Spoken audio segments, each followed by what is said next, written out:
ஆனால் ஒன்றை மட்டும் கூறிக்கொள்ள ஆசைப்படுகிறேன். இடிதாங்கியின் கட்சியிலிருந்து பலர் விலகிக் கொண்டிருப்பதாக செய்திகள் வந்து கொண்டிருக்கிறது.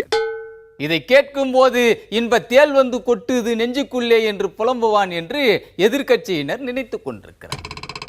உண்மையிலேயே என் கட்சியில் இருந்து கரை வேட்டியை மாற்றிக்கொண்டு மாற்று கட்சியில் கரை ஒதுங்குபவர்களை நினைத்தால் எனக்கு பரிதாபமாக இருக்கு. அந்த செய்தி இன்ப செய்தியாக என் இறைப்பைக்குள் பாய்ந்து கொண்டிருக்கு. உள்ளாட்சி தேர்தல் வருவதால் உள்கட்சிக்குள் இது போன்ற சில பல உரசல்கள் வரத்தான் செய்யும். இது தவிர்க்க முடியாது. இக்கரைக்கு அக்கறை பச்சையாகலாம், அக்கறைக்கு இக்கரை மொச்சையாக தெரியலாம்.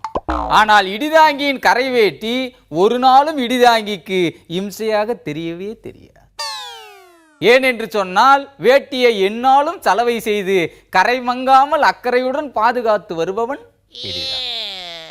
இடிதாங்கியின் மீசை பிடிக்கவில்லை என்று கூறி சிலர் பிரிந்து போகலாம். இடிதாங்கியின் பாசை புரியவில்லை என்று கூறி பிரிந்து போகலாம். ஆனால் இடிதாங்கி வீட்டு தோசை சரியில்லை என்று கூறி கொண்டு போக முடியுமா? ஒரு நாளும் சொல்ல முடியும். தோசைக்கல் என்னவோ சின்னதாகத்தான் இருக்கிறது, அதை இல்லை என்று சொல்லவில்லை. கட்சியின் கல்லா சரியில்லாத காரணத்தால் கல்லும் சரியில்லாமல் இருக்கிறது. ஆனால் அதுவே நிரந்தரம் என்று சொல்லிவிட முடியுமா? அடுப்பு சரியில்லை என்று கடுப்பாகி விலகிவிட்டோம் என்று கூறினால் அடுக்குமா? அடுத்த வீட்டு தோசைக்கல்லில் பெரிய தோசை வார்க்கிறார்கள் என்று சொல்லிக்கொண்டு கரை வேட்டியை மாற்றுபவர்களை பார்த்து பரிதாபம் தான் படம். அவர்களை தடுத்து நிறுத்தி ஆடி கழிவாக இட்லி பொடியும் இடிதாங்கி தருகிறேன் என்று தலையில் அடித்து சத்தியம் செய்தேன்.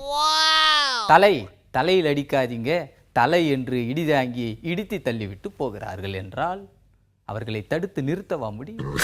யார் போனாலும் பரவாயில்லை, ஆனால் இடிதாங்கி மட்டும் தன் கட்சியிலேயே தன்னந்தனியாக தோப்பாக எழுந்து நிற்பான் என்று கூறிக்கொள்கிறேன். ஏனென்று சொன்னால் இடிதாங்கி கடமைக்காக காப்பி ஆற்றுகிறவன் அல்ல என்பதை எல்லோரும் அறிவார்கள். காப்பி அடித்தாலும் சரி, காப்பி குடித்தாலும் சரி, இதில் ஒரு நாளும் இருக்காது என்பதை நான் சொல்லி தெரிந்து கொள்ள வேண்டிய அவசியம் இல்லை. கப்பன் சாசர் இல்லாமல் இடிதாங்கி இதுவரைக்கும் காப்பி குடித்தது கிடையாது.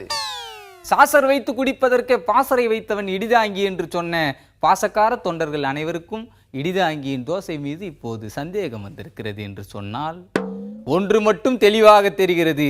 வரும் உள்ளாட்சி தேர்தலில் இடிதாங்கி பெரிதாக உதவி வாங்கப் போகிறான் என்ற உண்மையை கூறி உங்கள் எல்லோரையும் எச்சரித்து விடைபெறுகிறேன். நன்றி, வணக்கம்.